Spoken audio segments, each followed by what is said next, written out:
In this video, we're going to continue talking about electrophilic aromatic substitution reactions, and in particular, we're going to talk about two kinds of reactions that can form carbon-carbon bonds, the Friedel Crafts alkylation and the Friedel Crafts acylation.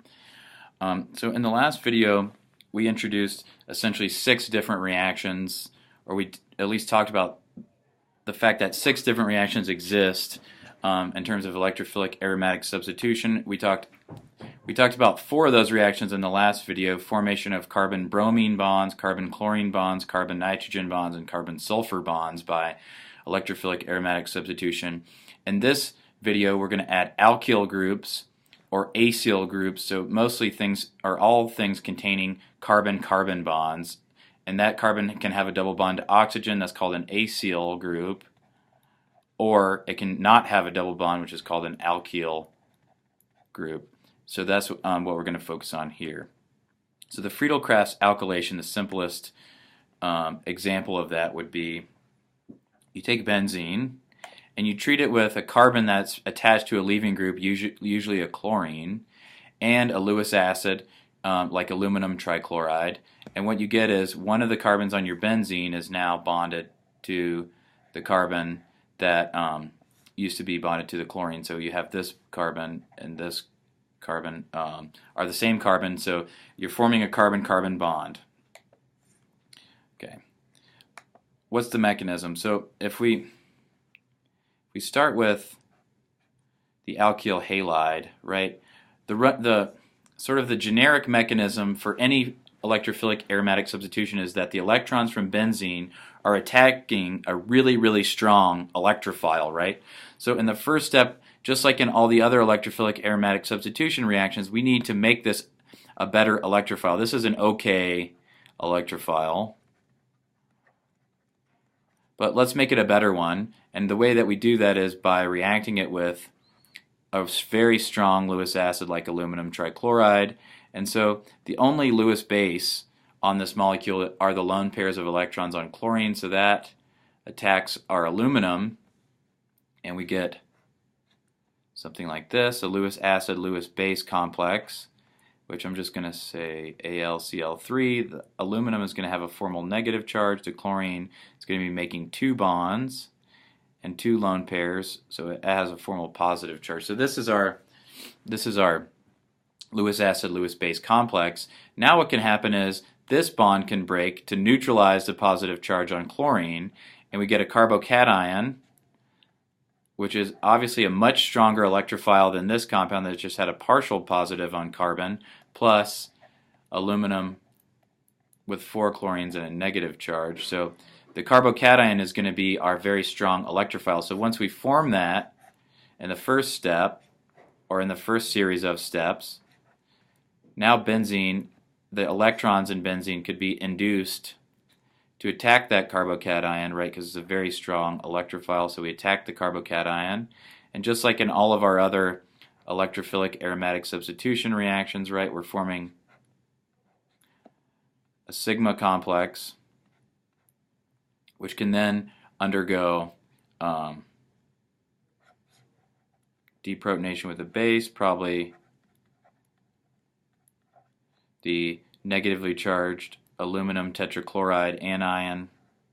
So that accepts a proton, and we get the product where we formed a new carbon-carbon bond, and that's called Friedel Crafts alkylation. We've introduced a new alkyl group on our aromatic ring.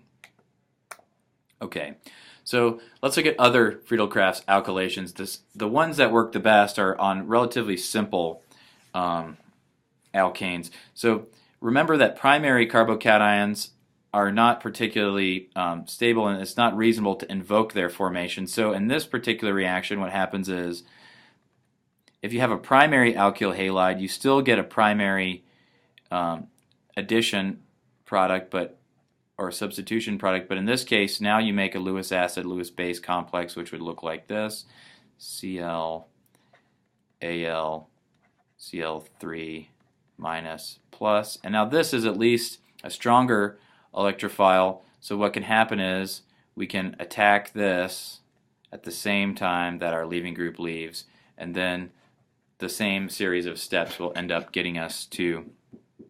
So this doesn't leave to become a primary carbocation, but it can still act as a strong electrophile.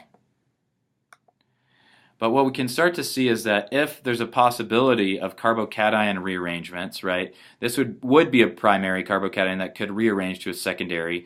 We start to see a large percentage of the reaction mixture as the rearranged product, right? So how could that happen? Well, let's say that the chlorine atom attacks aluminum trichloride to form our acid base, or Lewis acid Lewis base complex. We have a chlorine and aluminum with 3 chlorines on it and a minus and a plus, right? So instead of benzene attacking here, what could happen is a hydrogen that's next door could move over and make that leave to generate a secondary carbocation, which could then undergo attack from the benzene, which would give us this product. So since rearrangements are possible, that's generally a drawback to Friedel Crafts alkylation. So in most cases, we're only going to use an alkyl halide that really can't undergo rearrangement. There's a lot of other problems with the Friedel Crafts alkylation. The first problem is that you often see products of more than one Friedel Crafts alkylation, and that's because the product of the Friedel Crafts alkylation with just one alkyl group actually reacts faster under the reaction conditions in our starting material. So this product can compete for the reagent, and we start to see di or tri or tetra alkylation products as a competing reaction. Also, if you have strongly electron withdrawing groups on your benzene ring, then nothing happens. So we'll talk about this later, but strongly deactivated benzenes will not undergo Friedel Crafts alkylations at all. So what are some ways to avoid these carbocation rearrangements and di-tri-alkylation products? Well, there's a variation of Friedel Crafts reaction that works much better. It's called the Friedel Crafts acylation. And instead of using an alkyl chloride, we're going to use an acyl chloride, or a carbon double bond to oxygen and with a bond to chlorine in the presence of a Lewis acid, like aluminum trichloride. That still forms a new carbon-carbon bond, but these aren't subject to the same problems that the Friedel Crafts alkylation is. So what's the mechanism of the Friedel Crafts acylation? Well, the first thing that you always want to do is form your strong electrophile. Okay, so let's say that we had the reaction of benzene with a 4-carbon acyl chloride and aluminum trichloride as our Lewis acid. The product is going to be a new carbon-carbon bond without any rearrangement. Okay, so what's our strong electrophile? Well, to form that, we react our acid chloride with our Lewis acid, which wants a pair of electrons, which are going to come from our chlorine atom. We have our Lewis base attacking our Lewis acid, so we get this kind of scenario.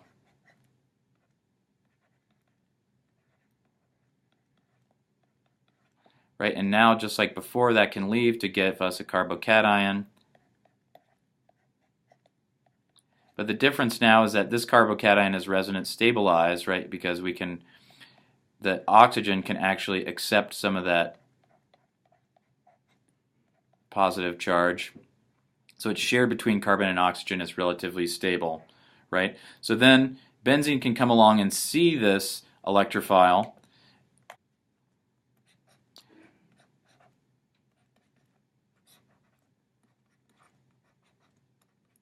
So we attack.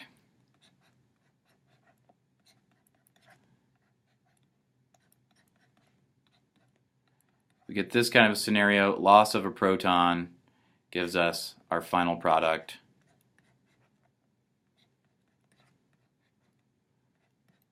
Which is the product of electrophilic aromatic substitution, or Friedel Crafts acylation.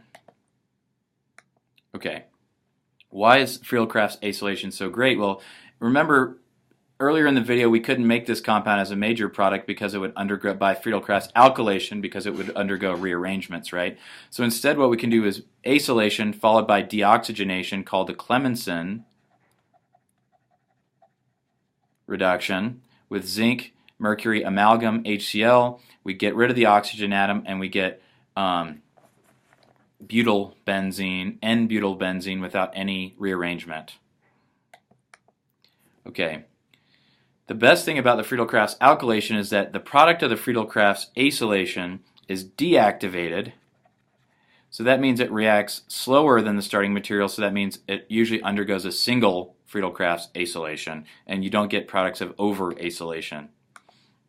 So to summarize, we can form new carbon-carbon bonds to benzene either by Friedel Crafts alkylation or Friedel Crafts acylation by reacting alkyl halides with Lewis acids in the case of alkylations. The problem with those is that we can see carbocation rearrangements and over-alkylation. So usually what we're going to do is use the acylation with acyl chlorides and Lewis acids. Those products are inert to further acylations, and they can be reduced by Clemenson reductions to give us alkyl benzenes.